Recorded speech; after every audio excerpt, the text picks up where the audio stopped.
Hello and welcome to the Social Club Specials. It's the summer. We're talking through transfers with people who know what they're talking about, according to the world of you. Oh yeah, come on, Nicky. Well, I think we do all right.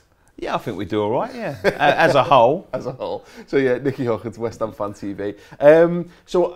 You've just filmed something. You filmed an announcement video with James for the Fan League Cup, which was great. But prior to filming that, I've heard you were talking a little bit about West Ham's sort of transfer situation. It's clear that signings need to be made to this summer. I mean, I guess that's true every summer, but would you say probably getting at the very least a striker sorted has to be number one priority? Yeah, I mean they've chucked their hat into the ring for so many now. They know they're desperate, and I'm not sure because it seems to be playing against us a little bit because people do know we're desperate. You know, striker, Paul, is the hardest position to fill because you can't buy one until someone else has got another one to replace him because you can't. You know, there's not enough of them goal scorers around. We are desperate. We are desperate, and every sort of centre forward or player, it seems that we seem to be going for, Everton are just pipping us at the post, and it's really annoying people. Yeah, we've had that with Spurs and Chelsea for a number of years, so I can fully understand that. In terms of budget, what do you think?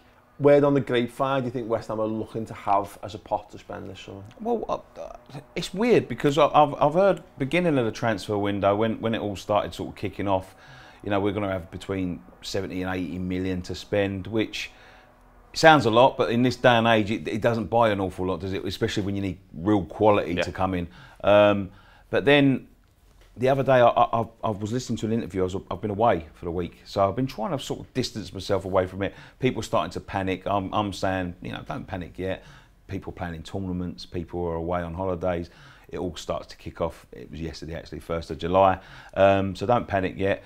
But then I heard this interview on Talk Sport while I'm away, and our chairman's using words like, we've got to try and find the money. That doesn't sound like someone who's got a pot, does it? You know. Yeah. That sounds like we all live toward the end of the month when your gas bill drops in unexpectedly. Yeah. Or you need to change a tyre on the car. Which is worrying. Which is worrying for, you know, for us fans, because we've been sold on this stadium. I'm talking about, Paul, you know, things being said when we was getting sold our season tickets. And as soon as we move in here, we're going to have the money to compete with the top, you know, the top 6 clubs in the country, and then a year later, we've got no outlay. You know, we've also got no assets now, but they're turning around and saying, well, we have to try and find this money. Like there's, you know, Teresa's made magical money tree. You know what I mean? Like maybe he can find one in, but you know, I'm pretty sure we've got money. I think you're trying to bluff it a little bit and trying to. I'm sure Karen Brady's probably got an in with the Tories, hasn't she? She probably knows. She can probably find out where some of that magic money tree is. Yeah, I'm sure of it. But I think it's a bluff. Personally, I'm not panicking yet. I'm not a massive fan of our board, but I'm going to give them the benefit of the doubt because last season people were talking about, you know, them blabbing their mouth about every transfer. They've kept quiet this year, and people are starting to go the other way. You can't do right for wrong, can you? Yeah, that's right. Yeah, and also we looked at the young kid. I can't pronounce his name. Onyekaru. Sure. Yeah. Okay. Go ahead. All right. So Everton pipped us to the post for him, £8 million. People were absolutely losing the plot on Twitter, saying, "Oh, you know, he's only £8 million." He also had to go back to Anderlecht for a year on loan. You know, if we have got a certain budget, we need a striker now. You know what I mean? So I'm quite happy to let him go for it. But it's one of them things. It's sort of a double-edged sword. I don't know where we stand, but maybe that's a good thing. Yeah. So I mean, if you talk about like it being a bit of a bluff, normally I would say for a lot of clubs, like I think fans read into things a bit too much, and you're hoping thing. I wouldn't put it past Golden Sullivan, etc. Because they have a very strong social media game, don't they? You know what I mean? I wouldn't put misdirection past them if I'm perfectly honest. Like, so maybe you could see it. In terms of the players that you've been linked with, then the ones that I've seen in recent weeks, obviously Olivier Giroud seems a very strong one. There's been tentative links to the likes of Theo Walcott as well. I mean, Walcott scored a lot of goals last season for the start. Giroud is never going to be a 20-plus goal a season centre forward. And I think he only started 11 games for Arsenal. He was very much an impact sub. He'll be looking for game time. You do have a good habit of making the best of tall centre forwards as well. So do you think he'd be a good fit? Yeah, his injury record's a bit, quite decent as well for a guy of his age.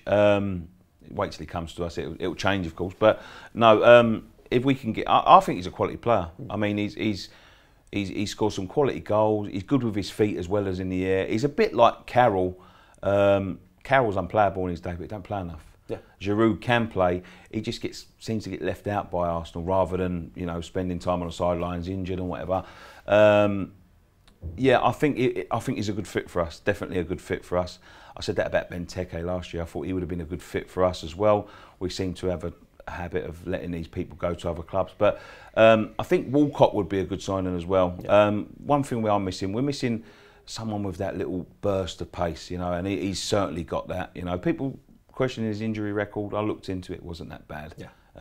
Compared to what we've got. Yeah, comparatively. There's people in hospital beds that have got better injury records, that are stricken. But them two would be top on the list because Walcott, of course, could play up front as well. Right. With that burst of pattern, it's something different that we haven't got. Yeah, so. And that also could be a carrot to dangle for him as well because he's been desperate to play centre forward his whole career, hasn't he? And all you do is you dangle a carrot and then basically lie to him and play him where you want to play him. That's what everyone else seems to do, isn't it? Yeah. James Milner plays left back for Liverpool. Wants to play centre mid. Left Man City, left the title challenging Man City to play left back for Liverpool. Any other players then that you've been linked with that maybe won't be as in the public knowledge, I guess? They've been looking at Chicharito, the ex-Man United player. He's a very good goal scorer. Very good goal scorer. Is available for about 20 million quid, which is a cracking price. But I'm sure there'll be more, coming in for him for that sort of money. Everton for certain, yeah. Not really. There's all these names being bandied around, but nothing's really concrete. But as I said, last year they was babbing their mouth about who they're going to go and try and get. This year they're keeping, it's dead radio silence. So I like that. I want to see them when they're in the shirts rather than, this is who we're going to buy. Yeah, what I mean? So, absolutely. In terms of then players to go out? Norwight's gone. Centre midfielder we signed from the Bundesliga last year. He's gone back to the Bundesliga. Didn't quite cut it. There's a few that need to go, if I'm honest. Some people just didn't cut it last year. Snodgrass looks like Snodgrass, yeah. You guys didn't get on with him at all, did you?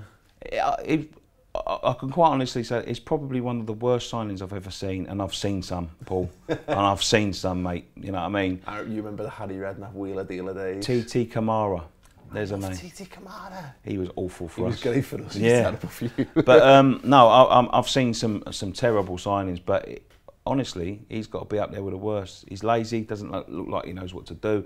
I think it was a case of being and this is no disrespect to whole fans, big fish, small pond. Feels like disrespect, but it's fine. Yeah, Is it disrespect or is it realistic? It's realistic, yeah. But big fish, small pond. Yeah. I'm not saying we're much bigger than them, but it's a little bit more expectancy when you come to us. I think he's just struggling. I think he's got caught like a rabbit in a headlock. I'm willing to give him a pre-season to see what he does, see what his attitude's like, see if he can get himself back in shape, see if he can get himself doing what he did for Hull. But honestly, you're talking about him going back to Leeds. That's the drop in quality that people think. Like the way you didn't have to cover any disrespect on that one. No, I mean, Leeds. Yeah. You remember Leeds? Yeah. So many people probably don't remember Leeds.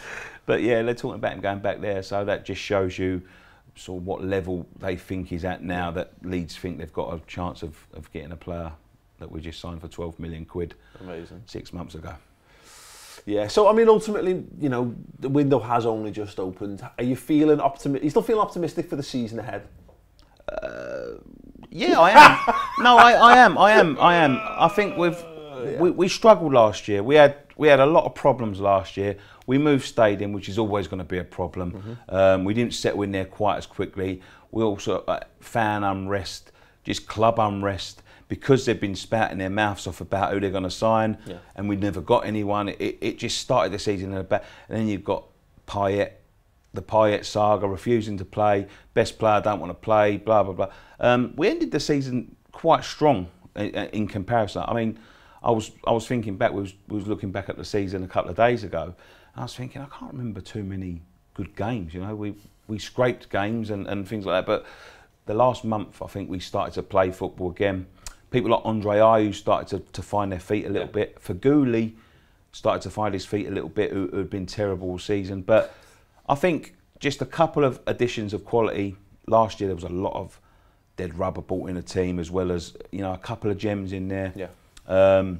But no, if we just get the quality that we need, I'm quite optimistic that we can get off to a good start. Amazing. And I guess any movements on changes to the stadium or how things, because I mean, we had a good old chat about that toward the back end of the season. Yeah. Got to experience it firsthand, which we won't talk about. Yeah, we won't talk about that. Yeah. But yeah, it's there's clear issues there, and as you talk about fan unrest and what have you. Do you know if there's anything been put in place to rehouse people or what have you? They did. As soon as the season tickets had to be paid quite early this year, which is quite a strange thing for West Ham. They give you to the end of May, so you literally, season finished, you got to be paying your season ticket for next year by next week.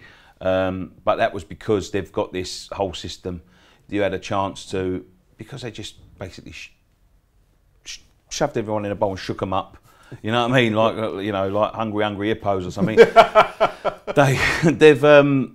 They've sort of said to people, like, where do you want to sit? Where do you want to move to? Regardless of the price, regardless of what they've paid for season tickets, etc.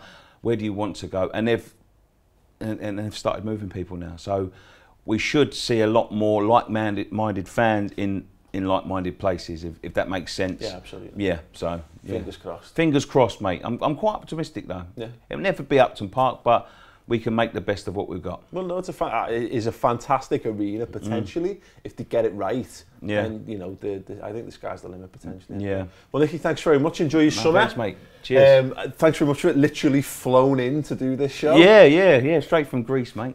Of course, everyone should go and subscribe to West Ham Fan TV. That goes without saying. And check out the latest video there as well. And don't forget to tune in for the latest announcements on the Fan League Cup. Nicky's boys are going to be there. We had a trial. That's why I'm very red in the sunshine yesterday. That video's going up this week. Stay tuned to the Ball Street channel. Subscribe, watch, enjoy. Ta-ra.